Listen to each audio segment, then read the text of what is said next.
y trabajamos con las mejores marcas que se pueden trabajar. Ya no solo marcas que todo el mundo conoce, sino marcas que inspiran a otros sectores. Podría decir, Druni es cliente nuestro, inspira a todo el sector de la cosmética, la perfumería. Ilia Topuria es cliente nuestro, inspira a un montón de gente. Rafa Nadal es cliente nuestro, inspira a un montón de gente. Muy buenas, muchísimas gracias a todas y a todos por estar, por asistir, por participar, por ver o por escuchar este primer videocapítulo de Virtual Hubs. Hoy contamos con la presencia de Luis M. Villanueva, CEO de la agencia Webpositor, agencia responsable del diseño de marca web y estrategia SEO de personajes ilustres como Ilia Topuria, Rafa Nadal y marcas internacionales como Druni. Es un verdadero placer tenerlo entre nosotros y espero que aprendamos un montón de él y su equipo. Muchas gracias, Luis, bienvenido. Un placer estar aquí. Eres uno de los primeros participantes en esta serie de podcast y para mí es un verdadero honor. Espero que la gente también lo valore y bueno, pues saquemos algo positivo de esta entrevista. Pues orgulloso de ser de los primeros porque siempre hay que apoyar todo tipo de iniciativas, gente que está empezando y sobre todo gente que cuando empieza tiene toda la ilusión para poner un proyecto en marcha. Entonces cualquier persona que tenga hoy día o que ponga un proyecto en marcha desde cero en internet, pues ya sea un podcast, ya sea lo que sea, siempre es bueno fijarse en esas personas. Totalmente, muchas gracias. Al final, bueno, también para nosotros sois una inspiración. En mi caso he aprendido mucho con el vuestro y es 100% recomendable. Y pues por eso también es un momento bonito, ¿no? Tener aquí a alguien que para ti es como una especie de mentor digital, que quizás esa persona pues no es consciente, ¿no?, del impacto que tiene, pero que sin duda, pues bueno, luego todo esto va germinando y va dando fruto. Vamos a empezar con preguntas un poco en torno al emprendimiento y de cómo empezó pues vuestro proyecto Webpositor. ¿Cuál fue un poco el inicio, el por qué lo hiciste, si fue un motivo personal, si está ligado más a un hobby, una pasión que tenías, o simplemente viste una oportunidad de mercado y dijiste es el momento? Pues fue todo por casualidad, ¿vale? Yo siempre digo que estoy en Webpositor por una serie de casualidades que me pillaron trabajando y me pillaron haciendo algo que para mí es mi pasión, ¿vale? Mi pasión desde que lo descubrí, porque yo no lo sabía, ¿vale? Entonces, yo estaba trabajando por cuenta ajena en una empresa en temas digitales y por curiosidad descubro por casualidad, descubro el SEO, descubro que se pueden hacer páginas web y posicionarlas en Google, etcétera, etcétera. Esto me lleva a cada vez emplear más tiempo en ello, en montar webs y ganar dinero con ellas, no el dineral que se gana ahora o que a posteriori pude llegar a ganar, sino para una persona que acababa de empezar y que llevaba 5 o 6 meses, ganar 100, 200, 300 euros, te estoy hablando hace 12, 13 años, era muchísimo dinero. Y ahí es cuando decido poco a poco dejar de dedicar horas a mi trabajo convencional para dedicársela a mi hobby, con lo cual eso me quitaba muchas horas de sueño y muchas horas de pues otras cosas, vida social, etcétera, etcétera. Tanto fue así que dejé mi trabajo de un día para otro para dedicarme única y exclusivamente a montar páginas web y monetizarlas, etcétera, etcétera. Nada más lejos de la realidad, porque que lo hubiera hecho con 2 o 3 no quería decir que lo pudiera hacer con todas. Por supuesto, no era lo profesional que soy ahora ni lo profesional que seré dentro de unos años y, por lo tanto, no me fue tan bien al principio, pero rápidamente le pude dar la vuelta y poco a poco fui ganando dinero. En ese momento solo ganaba dinero con webs hasta que empecé a publicar, me abrí un blog para contar un poco lo que estaba haciendo en mi día a día con el primer objetivo de tenerlo como bitácora. Dije, coño, pues ya que me lo estoy apuntando yo en un blog de notas, todo lo que voy haciendo, si me creo un blog y lo cuento y aparte lo utilizo para posicionar, para probar cosas, pues ya tengo un doble aprendizaje, otro proyecto en el que probar cosas, etcétera, etcétera. Tanto es así que a la gente le gustaba lo que publicaba y me empezaron a pedir que si yo le podía hacer en sus proyectos la gente lo que hacía con los míos.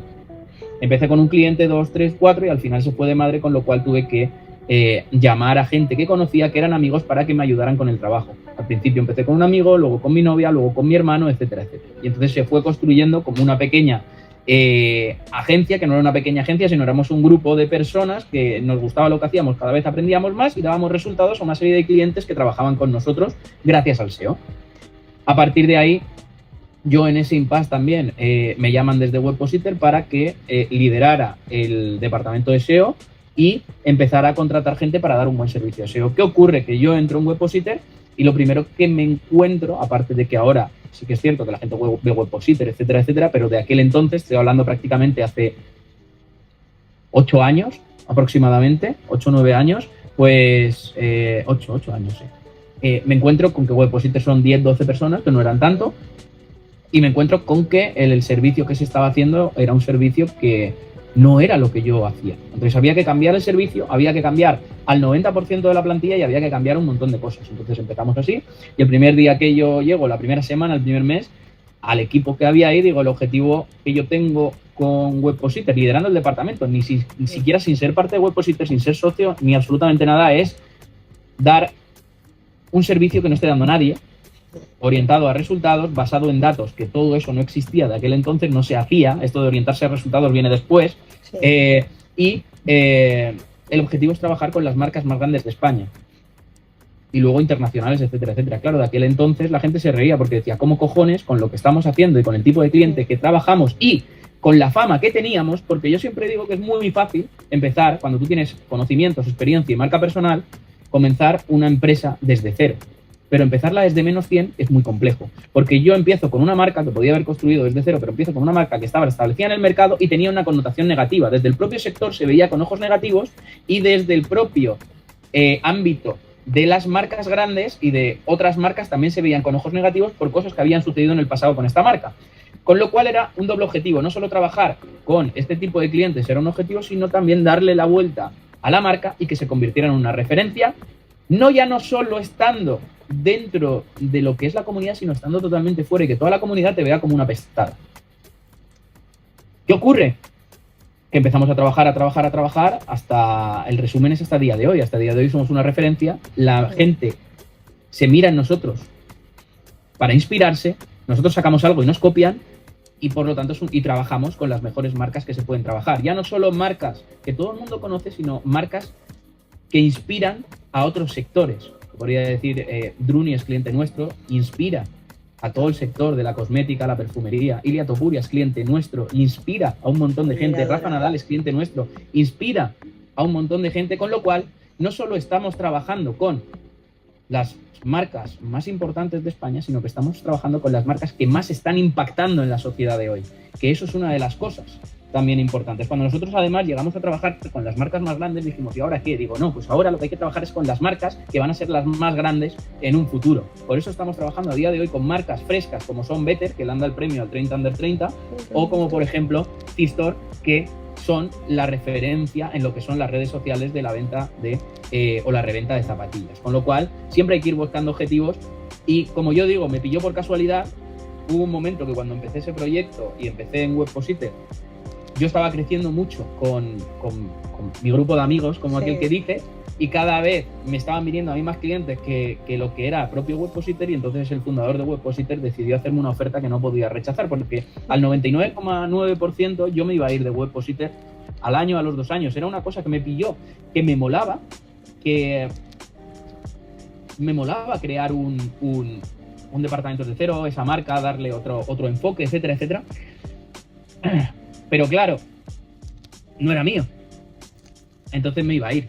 Sí. Me valía para tener esa doble prueba para también hacerlo en mi empresa, ¿sabes? En lo que yo quería construir, porque al final, si de algo, no sé si me arrepiento o no me arrepiento, es que jamás he perseguido las oportunidades, jamás he perseguido el dinero, jamás he perseguido absolutamente nada con una doble intención, sino que todo ha ido surgiendo de una pasión que yo tengo y de un afán de superarme y de esa ambición que siempre he tenido en otros temas, pero ahora la traslado aquí. Entonces, llega un punto que me ofrecen unas condiciones que eran totalmente irrechazables y yo tengo que elegir quedarme en Webpositor y traerme a todo el equipo y todos mis clientes. Y ahí es cuando se forma el nexo de unión y cuando decidimos que Webpositor tiene que ser muchísimo más grande de lo que estábamos pensando y tenía que, digamos, ya no ser una única empresa que daba servicios, sino que tenía que ser un ecosistema de empresas en el que fuéramos líderes digitales, ¿vale? Y es lo que intentamos. Más o menos eso es un resumen de cómo llegué a Webpositor. Fueron casualidades y al final, más o menos desde el primer día que llegué o desde el primer día que yo, no desde el primer día que empecé en SEO, sino cuando yo me pude sentar un día y decir, hostia, gano dinero con webs, llevo clientes, tengo gente trabajando conmigo, acabo de entrar en Webpositor, todo decía que sí, nunca decía que no a las oportunidades, me siento y digo, ¿dónde quiero estar y qué quiero hacer? Pues mira, todo lo que he tocado, lo que más me gusta es trabajar con proyectos y quiero trabajar con los proyectos más grandes que existan y lo hemos conseguido. Muy bien, al final entiendo que por un lado la parte de reto, ¿no? De hacer un poco de rebranding de la historia de Webpositor Sí. y todo lo que hablas como de reconstruir, ¿no? Y también veo detrás una parte de alineación con los clientes, ¿no? Que quizá también vuestra propia misión o tu propia misión de querer que Webpositor sea grande y trabaje con los grandes, definitivamente acaba, como tú dices, haciendo que representéis a personas que además tienen un mensaje que va en esa línea, ¿no? De intenta mejorar, intenta ser el mejor y cada uno dentro de su grupo, ¿no? O de su nicho o especialidad, pues sí que lo marca y quizá ahí sí que hay una unión, ¿no? También entre veo la esencia, ¿no? O el trabajo que hay detrás y el objetivo que estáis consiguiendo. Claro, y además, ¿sabes por qué creo una de las claves de por qué nosotros conseguimos destacar y ser una referencia? Porque había un componente más que hacía diferente el trabajo que íbamos a cosechar en un futuro o el trabajo que íbamos a poner, y es que yo jamás había estado en una agencia. La gente que monta agencias es porque antes ha estado en una agencia, con lo cual replica el modelo. Sí. ¿Cómo una persona puede hacer a una agencia líder de un sector si no ha estado en otra agencia? Es como una lechuga fresca. Crea algo nuevo. Claro. No tiene sesgos. Sí. Llega entonces, con ideas nuevas, ¿no? Sí, eso fue una ventaja. Al final... De hecho, a día de hoy, aunque hubiera estado en una agencia, seguro que hubiera hecho todo lo contrario, porque lo hago a día de hoy. Cada vez que veo algo, digo, no me gusta, hago lo contrario.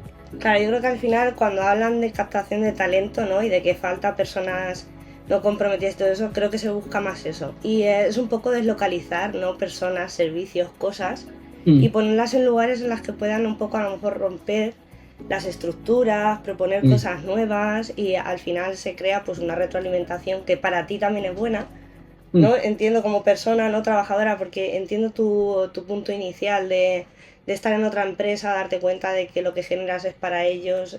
Yo lo viví, eso también fue un poco, no fue el inicio, ¿no? Pero sí era un aliciente. Así, hablando un poco del origen, ¿cuánto crees que has tardado cuál ha sido tu proceso desde que rompiste a emprender o desde que tú empezaste tus primeras web hasta ahora? ¿No? O en qué momento tú ya sentiste que estabas consiguiendo efectivamente, no el objetivo monetario, ¿no? Sino el objetivo tuyo como profesional, como emprendedor. ¿Cuántos años tardaste? ¿Cuánto tiempo? Pues mira, para serte sincero, no lo he conseguido, porque no tengo la sensación de satisfacción. Entonces no lo he conseguido. Siempre estoy buscando algo más, siempre busco... A ver, yo si me pongo a hacer algo tengo que ser el mejor. Y eso es un problema. Eso... Sí que es cierto que yo me pongo a hablar con mucha gente y no me encontraba a nadie que tenga esa ambición. Es decir, que tú me digas que eres mejor en algo que yo sé que puedo hacer. Evidentemente, si tú me dices, soy mejor que tú en baloncesto. Vale, mides 1,90 m. No está el asunto equilibrado, pero si tú me dices, oye, yo soy mejor que tú haciendo esto y tengo estos resultados, seguramente que me lo digas es un problema para ti porque voy a ser yo mejor. Porque voy a emplear más horas y me va a dar exactamente igual hasta incluso la salud, porque es que eso es lo que me va a permitir tener salud a un futuro. El ser capaz de superar eso.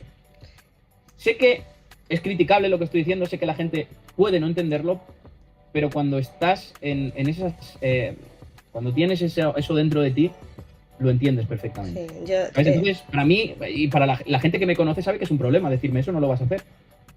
Primero, porque si lo hace él, sabe que yo lo voy a superar, seguramente. Sí, porque te lo fijas al final como un reto ya también personal, ¿no? Sí. Las personas que tenemos tan integrado el trabajo y es más una pasión que un trabajo, no todo es como personal. Todo no desconectas porque al final lo disfrutas y estás un poco luchando entre la vida normal, social y la que tienes que hacer con este tipo de cosas. Y dentro de todo esto, ¿qué es lo que tú encontraste en el SEO? ¿Qué es lo que te llamó la atención? ¿Qué es lo que te gusta? ¿Es la investigación que hay detrás? ¿Es la personalización que hay para la marca? ¿Es la capacidad que tiene? Pues al principio siempre he estado yo muy enamorado del SEO, pero con el paso de los años me he dado cuenta de que lo que estoy enamorado un poco es del marketing digital en general. Cualquier cosa que sea capaz de captar la atención de una persona, ser capaz de que esa persona consuma lo que tú quieres que consuma a nivel de contenido, de leer, etcétera, etcétera, y sea capaz de encontrar eso que ha venido a buscar o eso que le ha generado esa atención, porque depende de dónde estés adquiriendo a ese usuario dentro de tu web, en este caso, que es de lo que estamos hablando, pues puede ser porque tengo una necesidad, lo ponga, te encuentre y entre, pero tiene que ver concretamente lo que estaba buscando, porque si no concuerda por lo que ha entrado y lo que se encuentra, tenemos un problema. Que, por ejemplo, si no está buscando nada, pero tú has sido capaz de captar la atención de que haga clic y entre en tu web, lo mismo. Entonces, a mí ya solo que se detenga, que haga clic y que entre, me parece brutal. Pero me parece mucho más brutal que seas capaz de que ese usuario, una vez que ha entrado, tome una decisión. Pero de no ser así, también que seas capaz de perseguirle y mantenerte en la mente de ese usuario para que al final sea capaz. Incluso para mí también, estoy enamorado de que esa de remover algo en esa persona como que sea capaz de hablar de ti, criticarte o decirte exactamente algo, porque significa que está tomándose tiempo para hablar de ti, ya sea mal o bien, pero se toma tiempo.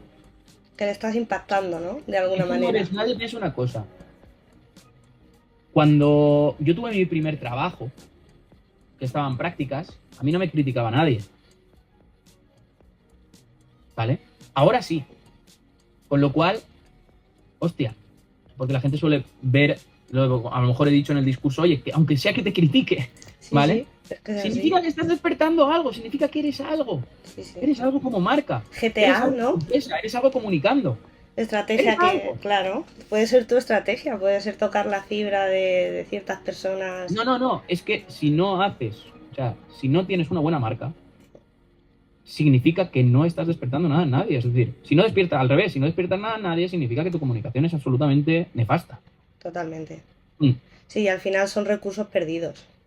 También es difícil construir la parte de tener audiencia, que es eso. Parece que estamos todos en la inmediatez y creo que tanto ya el SEO es un buen ejemplo, el SEO tarda mucho. Yo ahora mismo en esta página la verdad que empecé pronto, yo siempre lanzo antes, ¿no? Como que empiezo un poquito, haces la semilla, ¿no? Que luego ya refinas y no es el mejor ejemplo, pero sí soy consciente de que el SEO, bueno, 2-3 meses se te van a ir en que se vaya todo un poco como cociendo, ¿no? Y vaya... Y es un poco también con la inmediatez que tenemos con las redes sociales, con el impacto, con la audiencia, con el ego, con que tienes que mostrarte, porque si no te muestras es que no... tampoco transmites la confianza necesaria o no vas a impactar lo suficiente. Y todo eso creo que a nivel de emprender y ya de empresa, de pyme y todo esto, yo por mi experiencia veo que es algo que aún queda porque las empresas lo vayan integrando. Y creo que es una base muy básica.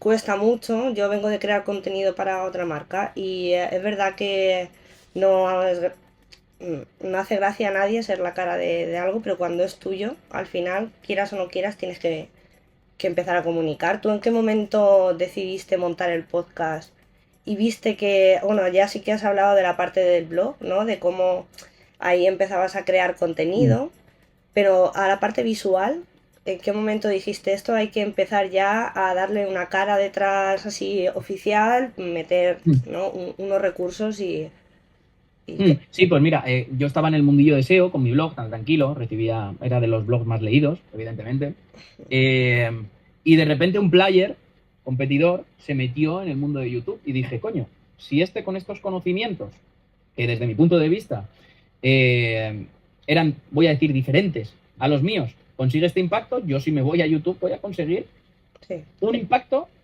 voy a decir, diferente al público que yo quiero orientarme. Y funcionó, ya está. Que lo vi a otro y dije, coño, pues si en el sector del SEO también te están funcionando los vídeos con este tipo de contenido, si yo cojo el contenido que estoy haciendo y que estoy diciendo y lo que trabajo con clientes, etcétera, etcétera, y lo muestro en YouTube, puta madre. Y ya está, y así lo hice. ¿Y haces SEO cuando preparas el contenido? ¿Sabes lo que quiero? Cuando preparo el contenido, sí, siempre lo he hecho. Sí, siempre lo he hecho para posicionarme en YouTube, etcétera, etcétera, etcétera. Mejor o peor, ¿vale? Porque tampoco me fijaba mucho. Pero sí. No, para la temática, ¿no? Lo que intento es hacer un gran contenido y un contenido diferente. Que me lleve muy poquito tiempo, pero que genere mucho impacto. Siempre esa es la premisa que yo uso para todo lo que hago. Que me lleve muy poquito tiempo y genere mucho impacto. ¿Cuál es la receta para que te lleve muy poquito tiempo y genere mucho impacto? Decir lo que haces a diario de manera honesta. Si tú dices, eso, he hecho esto, así, así y así, generará mayor o menor impacto. pero ya va a ser mucho más del que generas creándote un guión, inspirándote en otro, y menudos rollos. Sí, ser tú mismo. Ser tú mismo y ser repetitivo aunque cueste, porque es verdad que a veces cuando no mandas todo el rato el mismo mensaje te sientes repetitivo, pero tienes que entender que cada vez vas a llegar a gente diferente. Entonces, bueno, romper un poco esa idea y reiterar constantemente en la solución. ¿Y cómo es trabajar para este tipo de marcas tan grandes? O sea, realmente os llevan muchísimas horas la captación, les dedicáis, ¿cómo ordenas recursos para ellos? Pues funcionamos por equipos, dependiendo de los recursos que haya que destinar a cada una de las marcas con las que trabajamos, pues puede trabajar 1, 2, 3, 4 o 5 personas. Claro. Entonces funcionamos por equipos y dependiendo lo que vayamos a trabajar, porque a un cliente le trabajamos SEO, pero a otros le trabajamos la estrategia digital completa de marca. Entonces depende lo que tengas, el contexto lo define todo y sobre todo la situación del cliente. No es lo mismo un cliente que es nuevo, que acaba de empezar o que quiere empezar, que un cliente que lleva muchos años en el mercado, que un cliente que lleva muchos años en el mercado, que no tiene departamento de marketing, que tiene un departamento de marketing muy, muy bueno. Sí, que es capaz de adoptar, ¿no? De aprender y de integrar necesidades, ideas y Claro. herramientas, cosas. Hay un enorme depende por parte del cliente para que nuestro trabajo, o digamos para que nuestro servicio en este caso, se adecue a él. Y hay muchos clientes con los que no trabajamos. Ahí tenemos unas líneas rojas muy marcadas a las que hemos llegado a día de hoy, que antes no teníamos, obviamente, porque nosotros tenemos que tener un crecimiento. Entonces, y cosas que hacen en nuestro sector que nosotros no hacemos. ¿Crees que es importante empezar a filtrar desde cero los clientes que tú sientes que son los que quieres? No. Yo estoy en contra de eso. Tú al principio, cuando estás empezando, no eres nadie. Por eso, no eres nadie. claro. Tú puedes decir, yo me siento que soy el mejor en esto. Vale, lo que tú te sientas no le importa a nadie. No tienes lo que autoridad. Le importa a la gente es cuáles son tus resultados, con quién has trabajado, con qué marcas, etcétera, etcétera. No, mira, que yo no tengo ningún resultado, no he trabajado con nadie, pero sé que soy muy bueno. Vale, pues demuéstralo. Claro. Entonces, al principio tienes que coger todas las oportunidades. Es un sí al principio para en un futuro decir no. Sí. Y al final... El principio, el decir todo sí, es lo que te va a permitir realmente experimentar y no tener sesgos de con este no trabajo, pero has trabajado alguna vez. Eso es. Y luego a lo mejor se queda de puta madre. Vas a mejorar un montón el producto porque vas a incluir necesidades reales que no contemplas y que tú a lo mejor dices, esta necesidad no va con mi no sé, por lo que sea, no va con mi objetivo, mi filosofía, y luego te das cuenta de que es una necesidad súper básica y llana y que la van a tener un montón de gente. Y por eso te preguntaba, digo, al final, quizá, vale, bueno, tienen primero... Pues sí, pasar, no se lo vas a hacer, no lo vas a tirar de precio, no vas a mal vender el producto, pero sí la experimentación con un montón de público diferente, luego te permite eso, pues ir como o creando subproductos de cosas, ir creando nuevos servicios, y de cara así a innovaciones y cosas que están saliendo. Por ejemplo, Google que va a sacar, lo último que vi es que empieza a generar páginas web con el contenido, dinámicas en tiempo real. ¿Tú crees que el SEO va a ayudar o va a haber que optar por otro tipo de recursos pues que retengan mejor al usuario, que estén más enfocados en la captación de la atención? Pues dependiendo, cada uno tiene una fase, es decir, y un contexto, etcétera, etcétera. Si lo que tú ofreces se busca muchísimo y cada vez se busca más, el SEO es fundamental. ¿Por qué? Porque siempre que haya un buscador habrá SEO. Que tú me dices, no, pero es que Google cada vez va a tener en un futuro, porque ahora mismo de repente llega alguien y tiene una bola de cristal, que cada vez hay más gente con bolas de cristal que yo no entiendo, y dice, no, es que Google cada vez va a tener menos cuota de mercado y se la va a quitar el nuevo buscador de ChatGPT, que es SearchGPT o Perplexity o yo qué sé, o me lo invento, ¿vale? Sí. Cualquier otro buscador, el que saque fulanito o el de la moto, tal, ¿vale? Tienes una bola de cristal, tal. Es otro buscador que ofrece resultados, que ofrece enlaces donde el usuario tiene que entrar. Pues tendrás que estar ahí, el SEO sigue estando. Y la premisa del SEO sigue siendo la misma. Un usuario que sabe que necesita algo, que tiene una necesidad y va a una plataforma, en este caso buscador, aumentado o no aumentado, o potenciado o no potenciado por una inteligencia artificial generativa, para que tú tienes que aparecer ahí, para que haga clic y se vaya a tu web. Fin. ¿Que hay otras vías? Que tu producto no se está buscando porque es nuevo en el mercado y tienes que generar esa necesidad. ¡De puta madre! Entonces tampoco te va a valer la publicidad en el buscador. A lo mejor tampoco te va a... Lo que necesitas es impactar de alguna forma donde esté tu público. En este caso en las redes sociales, ya sea Instagram, TikTok, Facebook, Pinterest, lo que sea. Incluso puedes utilizar plataformas como Taboola para aparecer en diferentes medios de comunicación. Tendrá unas necesidades, incluso unas necesidades diferentes, dependiendo del estado en el que se encuentre ese proyecto y el contexto que tenga. Y nosotros, realmente, el trabajo que tenemos que hacer como agencia especializada en estrategia digital de marca es saber, en el punto que está un cliente, dónde realmente tenemos que poner foco para generar el mayor impacto positivo en su marca. Y el mayor impacto positivo no está solo en la parte económica, que eso viene directamente relacionado con impactar en su marca. Impactar en su marca quiere decir que cada vez haya más gente que busque directamente por su marca cualquier tipo de producto que él ofrezca o que directamente se vaya a la marca a comprar de alguna forma. Totalmente. La marca es lo más importante que tiene una empresa. Es así. Totalmente. Lo único que no le van a copiar. Es lo único que no se compra con dinero. Tu marca. Totalmente de acuerdo. De hecho, respecto a la copia, ayer oía una reflexión que decía justo eso. Decía, te van a copiar si yo, por ejemplo, que desarrollo software, que es un PaaS, una plataforma, yo veo mucho contenido de software y todo esto y bueno, pues esto es algo que creo que a todo el desarrollador, ¿no? Siempre te genera ahí como ese miedo porque es un bebé, como todo. Y decía eso, decía, bueno, te van a copiar, pero al final, para empezar la copia, como decías antes, es un buen síntoma de que lo estás haciendo bien y de que se están fijando en ti. Y en segundo, no te van a poder copiar porque ni la atención es la misma, ni es la misma esencia, ni eres tú, ni es tu forma de trabajar, ni de hacer planteamientos, ni de hacer nada. No hay que tener miedo en definitiva porque, pues como te estás diciendo, lo que importa es lo que tú eres, ¿no? Y lo que tú aportas tanto a la marca como a nivel ya técnico, también ya de profesional. Totalmente. Y ya sí, pues no te quiero quitar mucho más tiempo, te voy a ir No, haciendo... venga, tiempo. Yo estoy disfrutando, yo siempre disfruto en cualquier conversación. Bien. Aprendo, disfruto, vamos. La verdad es que es un gustazo, tengo que decirlo. Nada, te iba a preguntar cómo crees que pueden las marcas ahora ir como haciendo estrategias a largo plazo y ir integrando pues nuevas formas de comunicación. Yo no quiero hacer mucho spam, no quiero hablar de lo mío, no quiero hablar de mi libro, pero bueno, es integrar todos estos sistemas pues a lo mejor más interactivos o que ofrecen la oportunidad de llegar a un público más joven.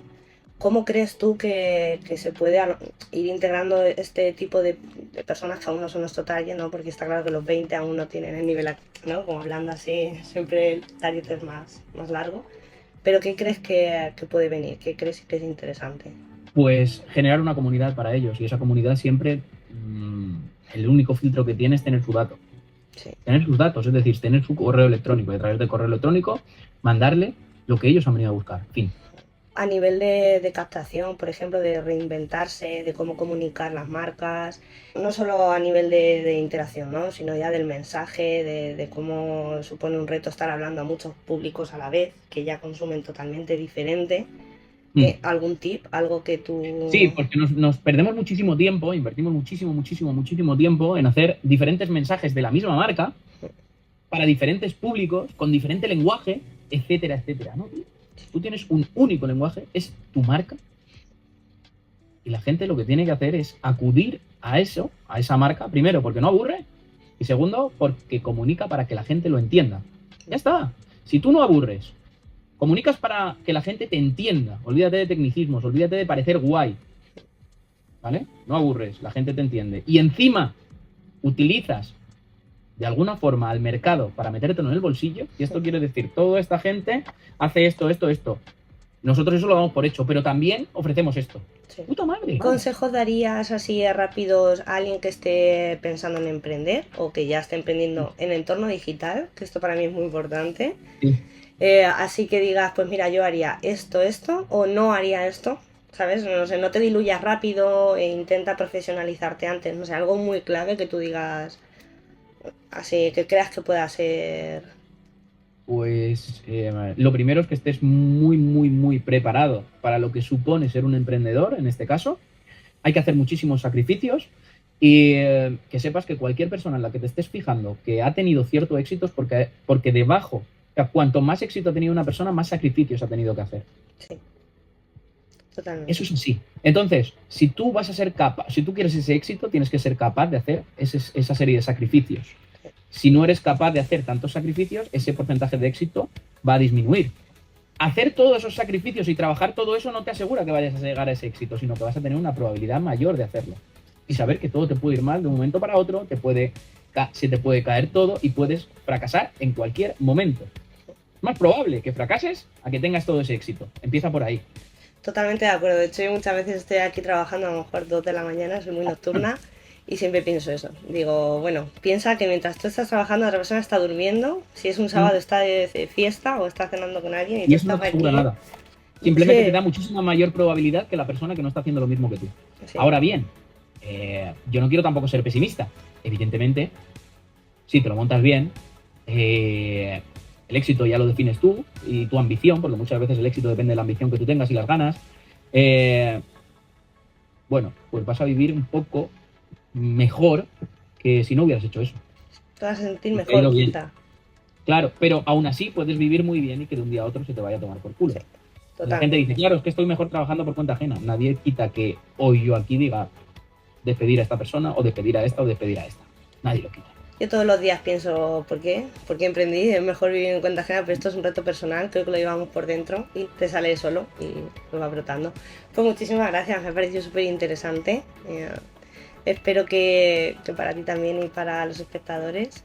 Y nada, pues sabes que por mi parte seguiré vuestro podcast y seguiré vuestros consejos. Y bueno, pues sería genial poder trabajar juntos. Así que nada, Luis, muchísimas gracias. Nada, gracias a ti por darme la oportunidad de charlar ante tu público y nada más. Y bueno, hasta aquí la entrevista de hoy. Espero que os haya ayudado, hayáis sacado algún consejo útil. Sobre todo lo hemos hecho con muchísimo cariño y amor. Y nada, no olvides suscribirte al canal, iré subiendo más cositas. Así que os espero y muchísimas gracias.